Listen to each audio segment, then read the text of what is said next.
não havia alertado as autoridades sobre o risco que o menino Iago passava nas mãos dos pais. E ela esclarece justamente, Ney, deixa eu ver na tela grande aí, essas fotografias aí, olha, do menino machucado na cabeça, nos olhos. Segundo a madrasta, ela presenciou as agressões contra o menino e teria sido ameaçada pelo próprio Tiago. Daqui a pouquinho tem os detalhes aqui na tela da Band, na reportagem da nossa Andréa Marques. Aliás, é aniversariante do dia hoje, a Andréa Marques, hein? Tá fazendo aniversário hoje. E tá aí, olha, a polícia e a caçada a este homem. Onde estaria o homem, hein? Onde estaria o pai acusado, né, suspeito de ter matado o próprio filho? Meu camarada, o sujeito tirar a vida do próprio filho na porrada é uma mente violenta, uma mente difícil, né, da psicologia, dos cientistas, dos pesquisadores, até analisarem e explicarem. Porque um camarada que pega o filho, espanca o filho, enche o filho de porrada, né, é uma criança de 2 anos, meu camarada. E a gente está falando desse caso aqui faz uma semana e a cada minuto que passa, o perfil violento, né, o perfil de agressividade desse sujeito não para de aumentar. São várias pessoas já vítimas dessa violência praticada pelo camarada. Olha, imagens daquele incêndio impressionante na cidade de Cosmópolis, uma área de mais de 54 mil metros quadrados em chamas. Olha a coluna de fumaça que se formou ali, hein? Tá pegando fogo, né? Tá pegando fogo numa área usada para destinação de material reciclado. Também parece que é uma fábrica, não é, ô Felipe Pereira? Ah, nada. É um depósito, é um galpão? É um galpão, rapaz, de material antigo, ferro velho, material para ser reciclado, para ser revendido.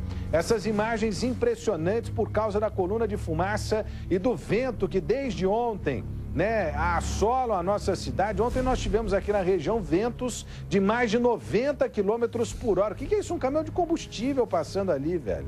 Essas são imagens feitas hoje, hein, nas últimas horas, porque o incêndio continua e os homens do Corpo de Bombeiros seguem na cidade de Cosmópolis tentando debelar o fogo, apagar os focos de incêndio que ainda existem por lá. Muito material combustível.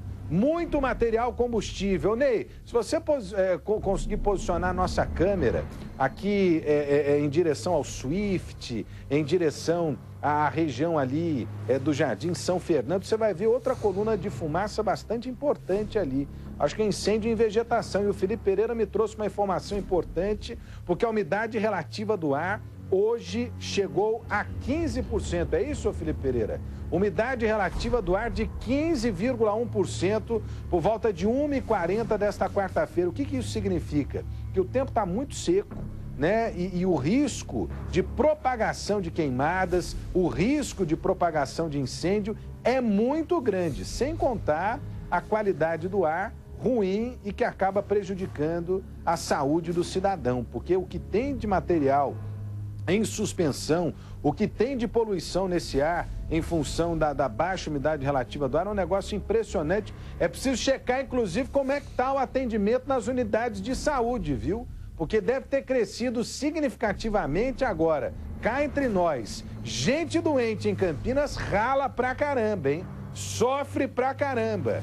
Porque falta gente para atender o povão, falta infraestrutura para atender quem realmente precisa. Aliás, é uma boa sugestão de pauta a nossa equipe de reportagem. Pode vir comigo aí, o Ney mostra imagens do céu de Campinas, disse para vocês que tinha, hein? Focos de incêndio, especialmente em áreas de mata. Esse é apenas um dos focos, viu? Registrados nesta tarde, essa imagem é ao vivo e a fumaça comendo solta aqui em Campinas, umidade relativa do ar na casa dos 15%. Quanto é que nós temos de temperatura aí, hein, Felipe Pereira?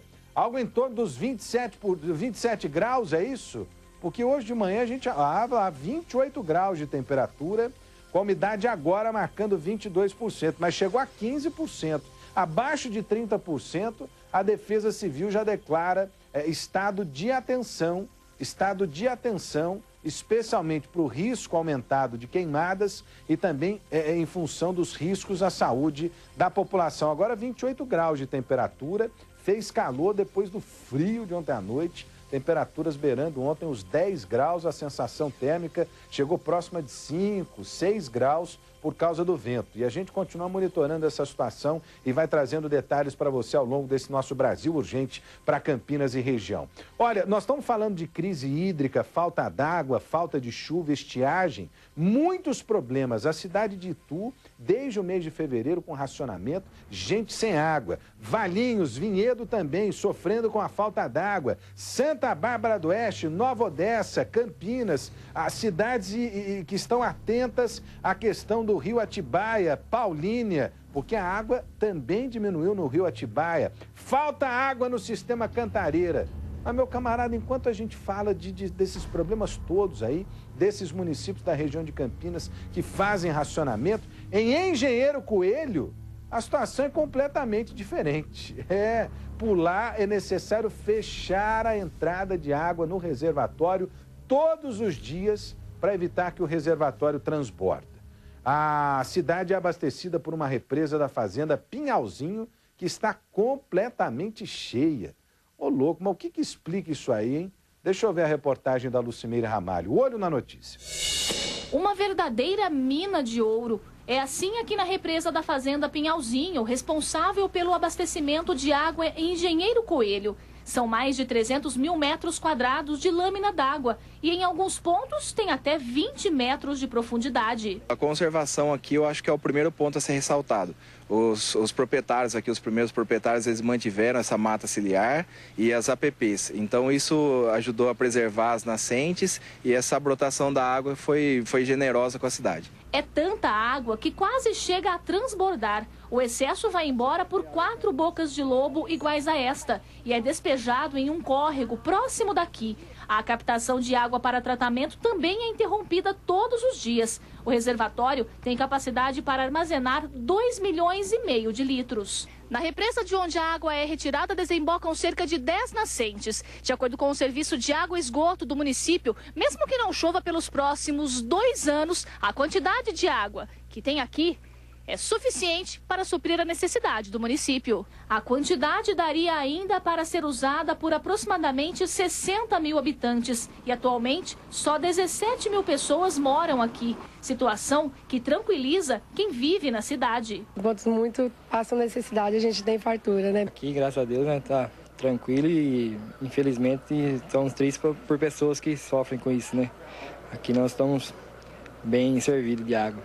Aqui para vocês está sossegado, tem bastante água, mas em outras cidades está faltando. Acaba preocupando vocês ou você acha que isso não pode acontecer aqui? Ah, pode sim. Tem muita gente que desperdiça muita água, fazendo coisas assim, lavando calçada demais, carro, essas coisas, né?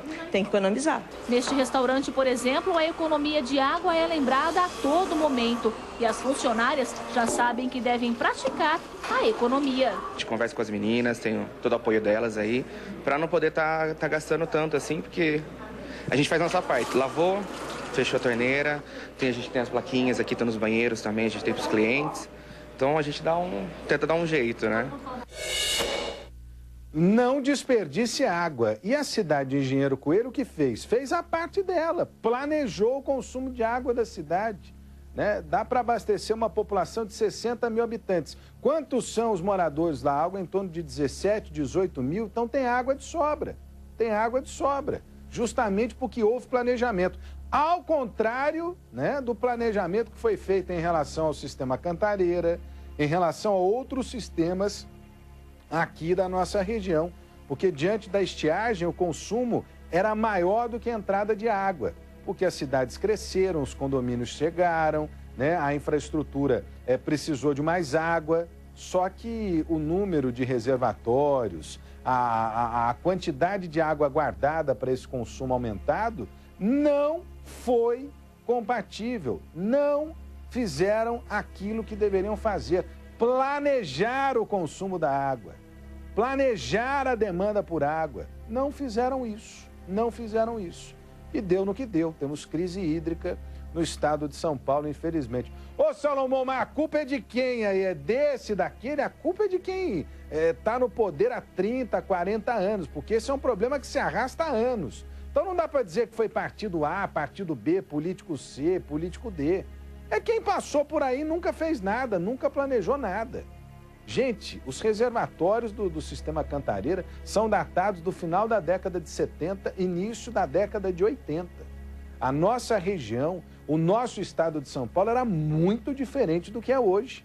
Nós crescemos muito, não poupamos o meio ambiente, não construímos reservatórios de água, muito pelo contrário, destruímos os rios ainda mais. Rios que eram vivos, rios que eram cheios de opções, acabaram virando verdadeiros canais de esgoto e de poluição. E não dá para tirar a água desses rios. E agora nós estamos sofrendo com isso. Coisa terrível. Pode vir comigo aqui. Olha, eu estou esperando a sua participação no Facebook. Aproveita e coloca lá a sua mensagem, a sua crítica, a sua sugestão. Pode participar também pelo Twitter, são as redes sociais aqui no nosso Brasil Urgente para Campinas e também para toda a nossa região. Daqui a pouquinho o Felipe Pereira vai trazer para a gente as participações pelas redes sociais. Lá no Facebook tem muita gente participando, mandando mensagem para a gente. No Twitter também, manda a sua para cá, hein? Um segurança de uma boate no bairro Itatinga, em Campinas, foi preso pela Polícia Civil. Ele é suspeito de extorcar... Como que é? Volta a história aí. Volta a história aí. Como é que é, o pessoal? Segurança da boate, bairro Itatinga. Aquele Itatinga ali, às margens da Santos Dumont, é esse mesmo? Então o cara era segurança da boate. Ele estava extorquindo clientes que frequentavam essa boate. Lá no Jardim Itatinga. Mas boate do quê, hein, pessoal? É boate do quê, Felipe Pereira? Que tipo de show que tinha lá nessa boate? Hein? É impróprio pro horário? Não importa. O que importa é que tinha um crime lá, pelo menos na ótica da polícia, né? A Fernanda Marion é quem vai contar essa história pra gente. Tem gente que sai pra se divertir, né? E acaba, numa enrascada. O duro é contar em casa depois o que tava fazendo, né? Fernanda Marion é quem traz os detalhes pra gente aqui, Olho na notícia. O rapaz, que prefere não se identificar, foi vítima de extorsão e ameaças. As caixas com ferramentas de trabalho, o celular e alguns documentos ficaram retidos como garantia de pagamento. Contratei o serviço de uma garota de programa no valor de R$70 a hora e mais R$20 da locação do quarto. A garota pediu para tomar uma cerveja, eu paguei, adentramos no quarto.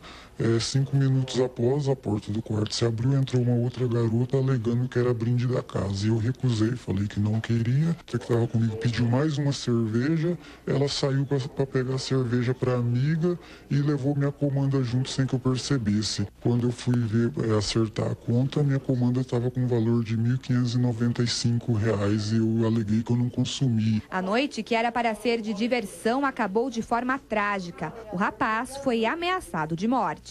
Me ameaçaram, abriram minha carteira, tiraram um valor de R$505 da minha carteira, pegaram meus documentos pessoais, documento do veículo, ameaçaram apreender o veículo, só não aprenderam porque o veículo tinha rastreador bloqueador.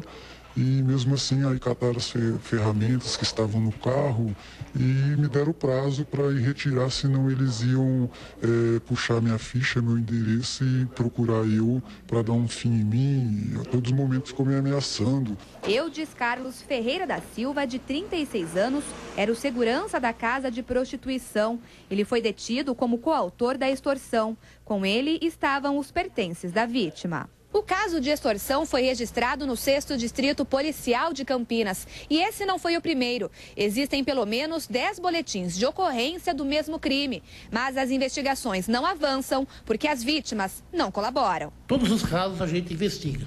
Mas o que dificulta é que a maioria das vítimas são casados, têm um relacionamento e não querem dar andamento na investigação.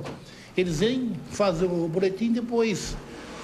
não reconhece quem foi o autor ou prefere, a intimada não vem na delegacia para dar o prosseguimento. Isso dificulta as investigações. A polícia ainda vai investigar a participação de outras pessoas no crime.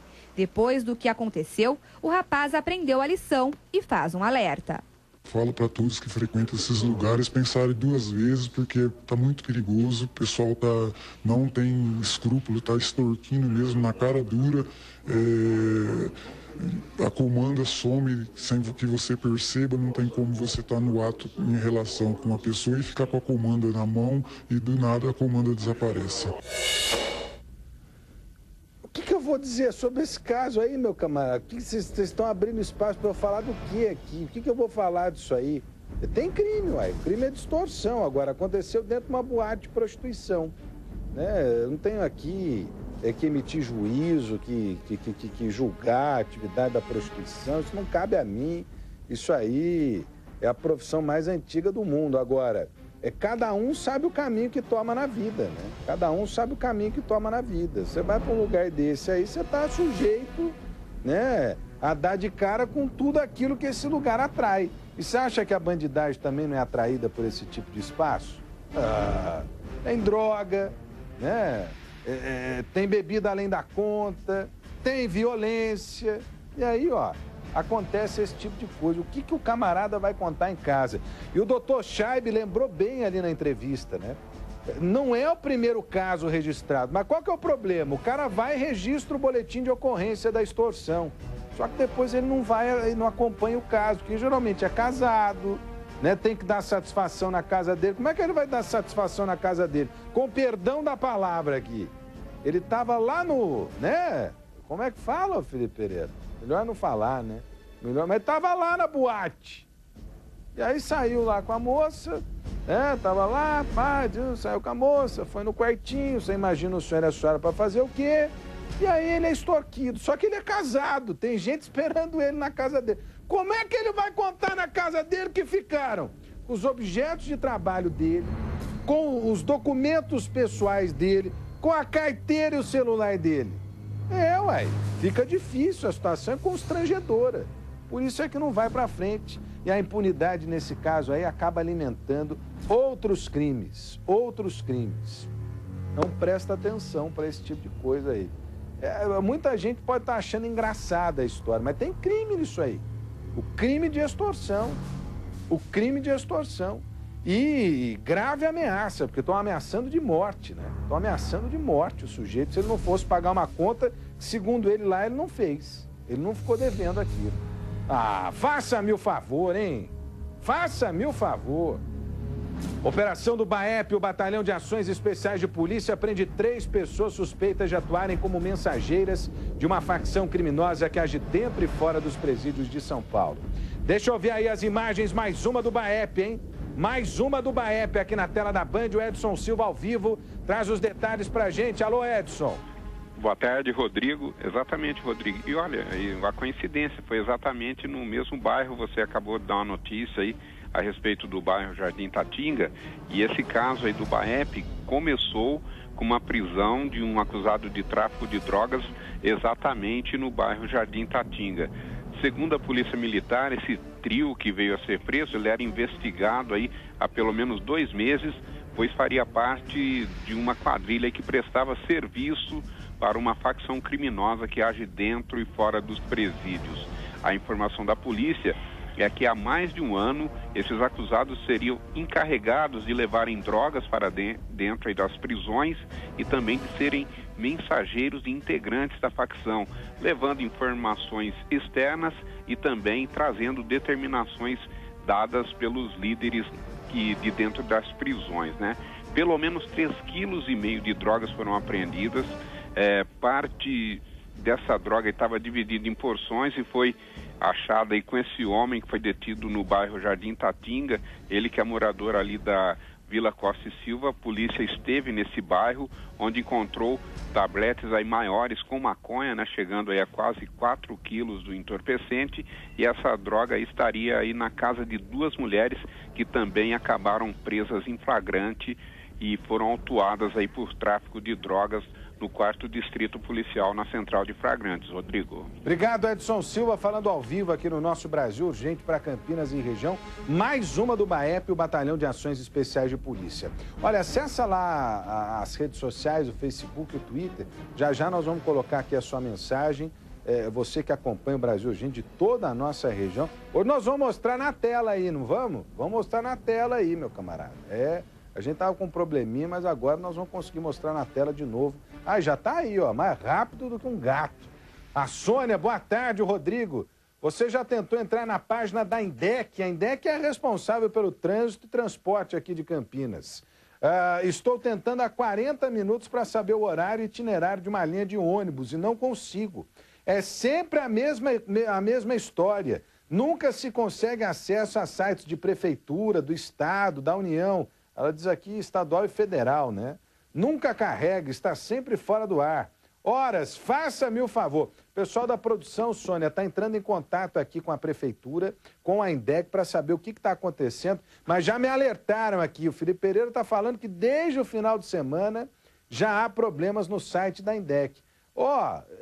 O cidadão cada vez mais obrigado a usar a internet para conseguir informação. Você procura um balcão de atendimento, procura uma informação, sempre te falam, tá na internet, procura na internet. Só que quando você vai na internet, dá como essa aqui, ó. É da Sônia, não consegue. Faça-me o favor. Tem mais aí, ô Felipe Pereira? Mais participações aí? Deixa eu ver aqui a Ada, ela que é de Jundiaí. Parabéns, seu programa cada vez melhor. Abraço. Obrigado, viu, Ada? Obrigado pelo carinho. Tem o Valdeci, o Lucas, e assim vai, olha, a participação dos nossos telespectadores. Pode vir comigo aqui, olha.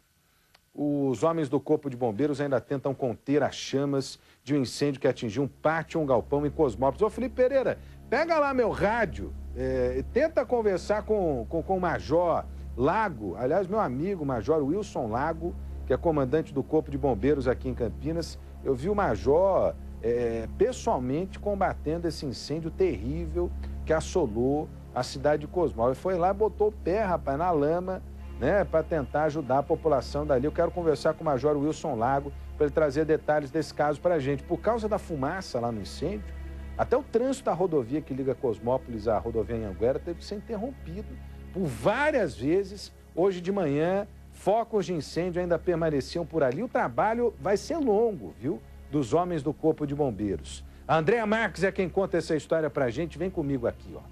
Olho na notícia. As chamas são intensas. Da rodovia, era possível ver a altura que a fumaça alcançou. 24 horas depois, o fogo ainda consumia o terreno. Quando vi, estava aceso. De cá de cima, nós viu lá, começou lá na frente, lá. Bombeiros passaram a madrugada tentando controlar o fogo. A todo momento, caminhões-pipa chegavam ao local. Técnicos da CETESB, a Companhia Ambiental do Estado de São Paulo, também avaliaram o terreno para saber os riscos causados ao meio ambiente. Mas o cenário era de destruição. Por causa do calor, ferros ficaram retorcidos, árvores completamente queimadas. Nada se salvou no galpão. Por causa do vento forte de ontem, as chamas se alastraram rapidamente. O fogo consumiu uma área de 40 mil metros quadrados e atingiu até a rede de energia elétrica. Por causa da fumaça escura, parte da pista que liga Cosmópolis a Limeira precisou ser interditada. A polícia rodoviária também monitorou o trecho para evitar acidentes. O ferro velho funcionava há quase 30 anos no local e guardava produtos altamente inflamáveis, o que pode ter dificultado o trabalho dos bombeiros. Tem muitas coisas que vem dentro da caçamba, ela cai lá dentro, depois só quando vai ser classificado, daí que vai saber. Mas geralmente tem o que assim? Sempre é plástico, papel, ou algum ferro, alguma coisa.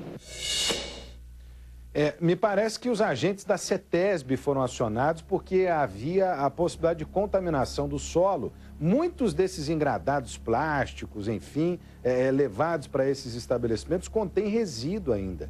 E esse resíduo, em contato com a própria água aí do combate ao incêndio do Corpo de Bombeiros, pode contaminar o solo, e essa preocupação também é uma preocupação dos homens do Corpo de Bombeiros. Além de conter as chamas, estão preocupados com o meio ambiente. Por isso, a ação do Corpo de Bombeiros é uma ação de inteligência, de planejamento. Só um dado aqui, hein? Só um dado aqui. O proprietário da área, né, informou que tinha autorização para o funcionamento ali. Só que a Prefeitura de Cosmópolis está dizendo que não. Está dizendo que não. Entre o sim e o não, o negócio é o seguinte: faltou fiscalização, porque parece que não é a primeira vez que acontece um incêndio desses aí e no mesmo local, viu? No mesmo local.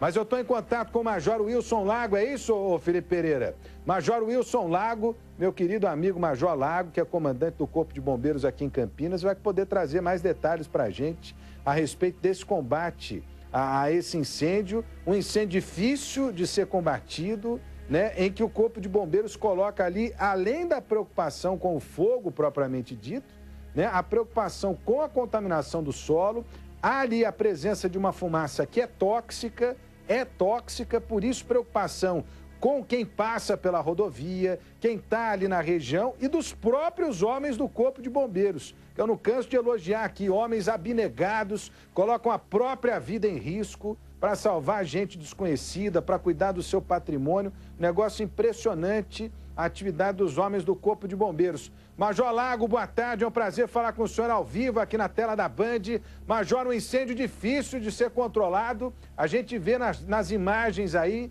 de quase 24 horas de fogo, que há muito material, combustível, alimentando esse fogo, hein, Major? Boa tarde, Rodrigo, tudo bem? Boa tarde a todos. Realmente, Rodrigo, foi um incêndio de grandes proporções, né? Um dos maiores aqui do ano que nós atendemos, numa área aproximadamente de 40 mil metros quadrados, né? O que nós tivemos, Rodrigo, ontem, nós fomos chamados com um retardo, né? O fogo já tinha iniciado há 2 horas anterior. Então, esse retardo do nosso acionamento é que complicou o combate. E ainda ontem, para ajudar o fogo, nós tivemos um vento muito forte. E esse vento fez com que a chama se propagasse rapidamente para todo o local. Agora, Major, os homens do Corpo de Bombeiros, como eu estava dizendo, é que tem várias preocupações quando chegam num cenário desse, né? Ali havia risco de explosões, do material contido ali de maneira irregular em alguns espaços. O que o senhor encontrou de dificuldade, o que a equipe encontrou de dificuldade para atuar nesse terreno aí, Major? Bem, sempre que nós chegamos a um local, Rodrigo, a nossa primeira preocupação é a vida. A primeira coisa que nós verificamos é a possibilidade de vítimas no local. Graças a Deus não tivemos esse problema. Daí partimos para o nosso segundo item, que é o patrimônio, e o terceiro é o meio ambiente.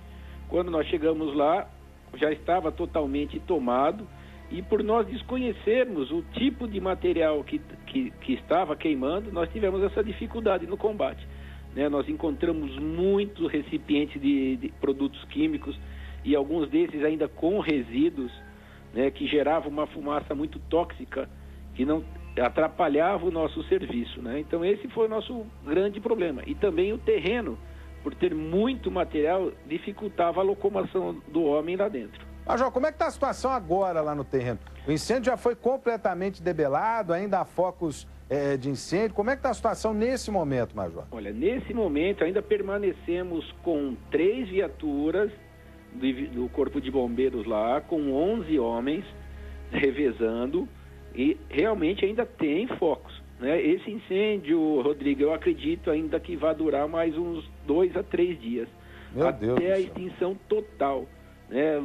É que vocês não puderam entrar, mas lá dentro nós temos 2 barracões e eles vieram a ser afetados pelo fogo, vieram a cair a cobertura, e embaixo dele estavam cheios de papelão.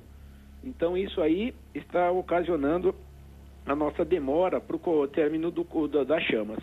Há risco, Major, de esse incêndio se descontrolar, fugir ali do controle dos homens do Corpo de Bombeiros, ou esse risco aí já foi extinto? Não, o risco já foi extinto, né, Rodrigo? Nós já fizemos todo o perímetro, né? O Corpo de Bombeiros já isolou todo o perímetro do terreno, fazendo uma área de segurança. E apenas a área central ainda, como eu falei, é difícil para o nosso caminhão entrar, porque tem muito ferro, muito prego jogado no caminho. Então a gente tem que tomar um cuidado até para o nosso homem e a viatura entrar. Então ele concentra-se no centro, mas sem risco à população.